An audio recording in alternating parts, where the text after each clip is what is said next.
I think it's a very angry book.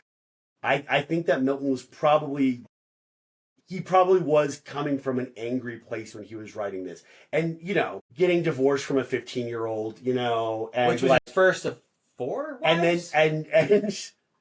and like being part of a revolution that fails and, like all of those things going blind, like probably Well, really and like he put him. blames his political pamphlet writing for going I blind. know, I know. He's probably feeling a lot of regret, a lot of anger. That really comes through because he's pissed at God, obviously. God in this telling is a fucking asshole. But I think God in the original fucking in the Torah is also a dick. Yeah. And I think The that loving comes. God doesn't show up till I Christianity. know, man. It doesn't show up until the fucking New Testament. And I like that God. I wish that God was real, to be honest. But like or something like it. But Well, I think Jesus is a great. I mean, I have no problem with Jesus. Jesus in this is kind of a dick too. Jesus, this is a dick. He's a prick. Yeah. He's a little bootlicker. But that could be because he's like just a deity at this point. He's not like down on earth experiencing the hardships and shit like that. Yeah.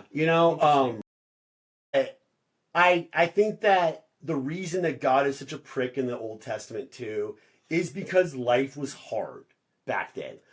Life was toil and slavery and like plagues and stuff like that. You also have to think of like, if you are a true believer, whether you're Jewish or Christian or Muslim, actually, because They all believe in the same. they all God. believe in the same God, Yeah. and also Islam takes the Torah and the New Testament very seriously, Mhm. and Jesus is one of the most mentioned people in the Quran. Yeah. So like these, this is the continuation of a tradition, but like you have to understand that like any mythological system is a product of the culture in which they live, and so the Torah is kind of a loose folkloric history of the Jewish people until it starts getting written down. Yeah. Because it's very likely that most of the Torah was like seasonal performances of the structure of Jewish history. Sure. Because you have to remember that most people throughout history are illiterate. And oral tradition, man. And so it's actually really interesting because if you look at the places in the world where they're benevolent gods,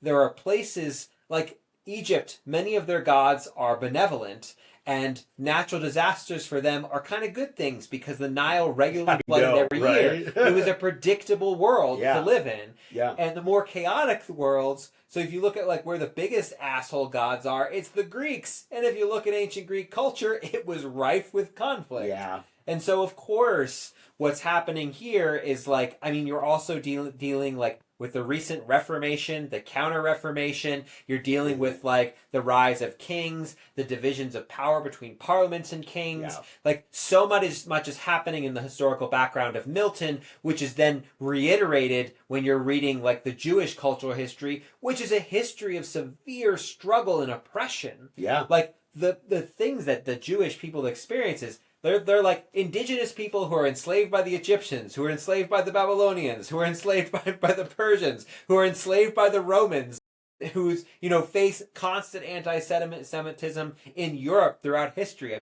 One of the founders of American anthropology, Franz Boas, had to flee in like the 1890s from Germany because the anti-Semitism was so bad even then in 1890. Yeah. So it's like, this is a history of a people that experienced brutality and slavery over many generations. Yeah. And it's so important to put the biblical narratives into that context. That's a great point. Because, again, art comes from struggle. Yeah. And if, like, you read my horror fiction, it's not pretty or nice. Yeah. And, like, the creatures are not friendly, and bad things are happening, and there's oppression, and it's not a place you would want to live. Sure. And so it's like, why would we think that our mythological structures would reflect any different if we are a people of struggle?